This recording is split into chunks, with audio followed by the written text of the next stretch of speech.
Anyway, ini gue dapet kiriman dari Discord ya. Ini your phone is about to stop being yours. Oke, ya ini bakal gue sedikit jelasin. So yaudah, langsung aja ke videonya. Intro.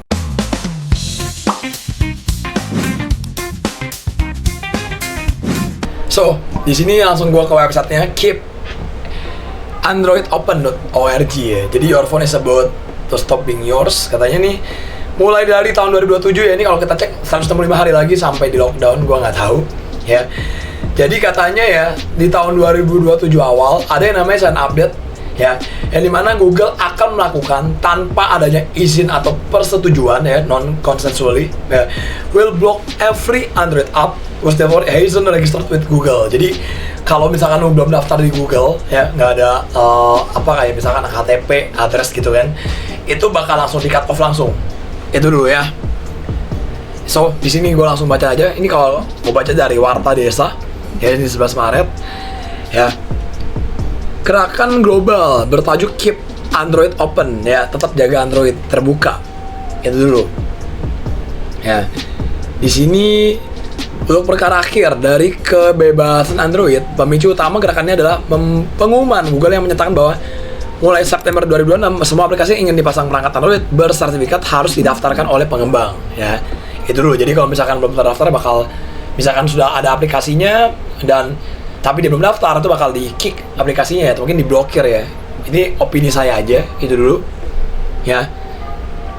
Selama ini nilai jual utama Android adalah sifatnya open source, di mana pengguna bebas melakukan site loading atau memasang aplikasi dari sumber manapun tanpa harus melalui persetujuan Google ya. Mungkin kita ngomongin kayak APK Pure ya, itu dulu. Namun dengan aturan baru ini, pengembang diwajibkan ya, ini pengembang diwajibkan untuk membayar biaya pendaftaran kepada Google. Oke, ya ini biaya pendaftaran, ada biayanya ya. Ada identitas, ada KTP, pasportnya, ada bukti kunci penanda tanganan pribadi, private sign key. Oke, ya, menyetujui syarat dan ketentuan ketat Google ya. Ancaman bagi pengembang independen dan privacy, situs Keep Android Open memperingatkan bahwa kebijakannya akan mematikan inovasi bagi pengembang kecil ya, komunitas hobi dan pengembang aplikasi sumber terbuka atau open source. Oke, ini udah ada perawanan, jadi biasanya ada pro dan kontranya ya. Kalau kita ngomongin konteksnya, kenapa Google melakukan hal tersebut ya, meskipun Google berdalih bahwa kebijakannya bertujuan untuk meningkatkan keamanan dan mengurangi penyebaran malware, komunitas Keep Android Open ini menilai hal tersebut hanyalah alasan untuk memperkuat kendali terpusat dan memonopoli ekosistem aplikasi. Hingga saat ini, gerakan ini terus menggalang dukungan bagi software terbuka. Oke, software terbuka gimana? Di sini udah ditandatangani oleh 229.000 ya, 065 ya. Ini Keep Android Open atau Stop Google from Limiting Aplikasi File Usage. Itu dulu ya di sini. Oke ya. Habis itu saya juga ada baca juga sedikit ya. Verifikasi developer Android. Verifikasi developer Android menautkan entitas dunia nyata ya dengan aplikasi Android mereka. Android mewajibkan semua aplikasi didaftarkan oleh developer terverifikasi agar pengguna dapat menginstal perangkat Android. Oke, jadi biasanya biar lebih aman, secure aja. Ini kalau opini Google ya. Cuma kalau opini dari orang-orang yang pengen membuat aplikasi ya, katanya ini kayak monopoli ya. Ini kita tadi bahas monopoli ya. Itu dulu ya. Jadi orang untuk menyebarkan pesan ini dimensinya untuk ya ini ya. Komunitas Keep Android Open menilai hal tersebut hanyalah alasan untuk memperkuat kendali terpusat dan memonopoli ekosistem aplikasi. Itu dulu ya. Jadi konteksnya untuk memperkuat kendalinya nih, jadi lebih kapitalis lah ya, lebih kapitalis ya, jadi lebih terpusat, jadi muter-muter di ekosistem Google-nya aja, gitu loh. Oke, ya. Kalau manfaat buat user ya, ini manfaat dari pengguna ya. Ini kita ngomongin dari kacamata bukan developer atau membuat aplikasi, enggak.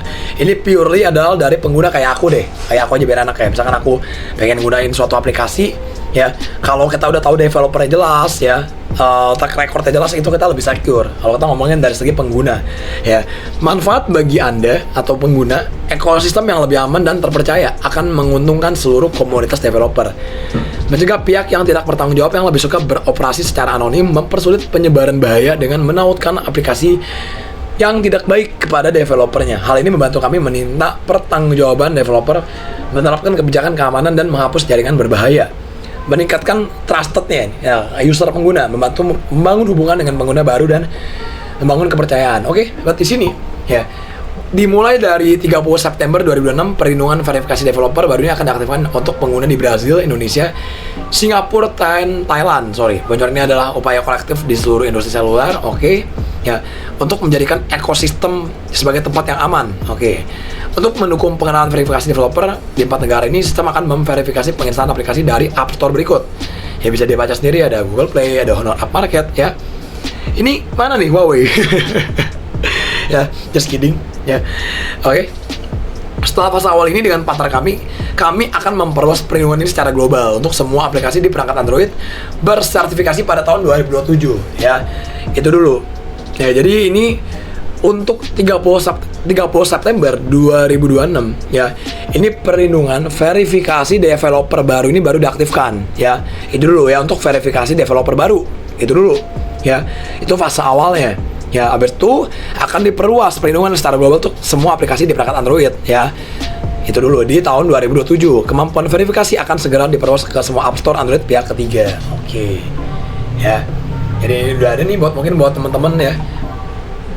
Buat yang pengen jadi developer Android ini udah ada. Nanti semua linknya gue taruh di deskripsi. Don't worry about that. Jadi bisa dibaca-baca dulu ya ini. Ya. Ini ada targetnya, pencapaian utamanya gimana ya. Oke ya, ini Juni, Juli ya. Oke, ini akan ekspansi secara global, itu dulu ya. Kalian bisa baca, ntar linknya gue taruh deskripsi semua ya. Jadi menurut gue sih ini akan jauh lebih aman buat para pengguna user ya. Bukan buat developernya sih, mungkin buat developer mungkin ini akan dipersulit ya, itu dulu. Oke, menurut kalian gimana nih? Kalau dari kacamata pengguna sih, gue ngerasa ini hal yang menurut gue positif ya, menurut gue ya. Kalau kita ngomongin dari segi keamanan pengguna. Cuma kalau buat dari pengembang developer terutama Android yang mau daftar di Google, ya masih pro dan kontra ya, itu aja sih. Oke, ya udah. Kalau misalkan teman-teman mau kasih masukan atau saran bisa langsung komen di bawah. Dan ya sudah, sampai jumpa di video selanjutnya. See you later, baby, ciao, thank you, dadah.